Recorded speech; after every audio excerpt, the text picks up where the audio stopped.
Assembly సమావేశాలను అరకొరగా నిర్వహించారని మండిపడ్డారు శాసనమండలి ప్రతిపక్ష నేత బొత్స సత్యనారాయణ. ఎంతసేపు ఎదురుదాడి తప్పించుకుని తిరగడం తప్ప ప్రజా సమస్యలపై చర్చించాలన్నదే ఈ ప్రభుత్వానికి లేదని అన్నారు. యూరియా కొరత, సూపర్ 6 పై ప్రభుత్వం చర్చించలేక చేతులెత్తేసిందన్నారు బొత్స.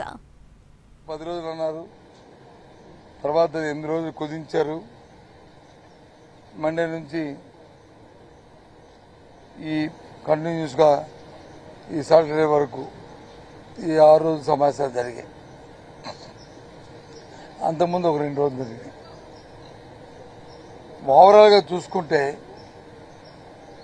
ఈ సమావేశాల్లో ప్రభుత్వం దగ్గర నుంచి ఒక బాధ్యతాయుతమైన విధంగా ఏ ప్రశ్నకి సమాధానం రాలేదు. చేస్తున్న విధానాలు కూడా ప్రశ్నిస్తే వాటికి కూడా వాళ్ళ దగ్గర నుంచి స్పందన లేదు.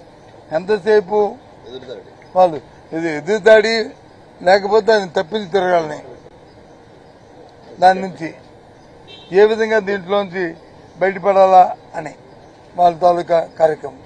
ఈవెన్ మెడికల్ కాలేజీలు తీసుకున్నా, లేదు ఇండస్ట్రీస్ మీద స్టీల్ ప్లాంట్ అంశం తీసుకున్నా, లేదు ఇవాళ అగ్రికల్చర్ అయితే ఆ యూరియా గురించి మాట్లాడమని గొడవ పెట్టినా ఇప్పుడుకొచ్చి వాళ్ళు స్పందించలేదు. అక్కడ రైతులు కష్టాలు పడుతున్నా నీ దగ్గర స్పందన లేదు. దాన్ని అంకెలు చెప్పడానికి కూడా భయపడతారు. ఎందుకు పడుతున్నారో అర్థం అవట్లేదు.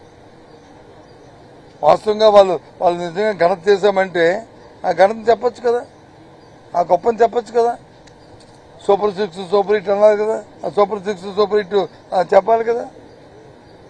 ఓ 3 పనులు చేసి 7 వాగ్దానాలు చేసి 3 వచ్చి అరకొరగా చేసి సూపర్ హిట్ అయిపోయిందని వాళ్ళందరూ వాళ్ళు నిలుచుకుంటే అయిపోద్దా? కాదు కదా. ప్రజలకు చెప్పాలి. అందుకు మేము మాత్రం చిత్తశుద్ధితో ప్రజల తరపున శాసనమండలిలో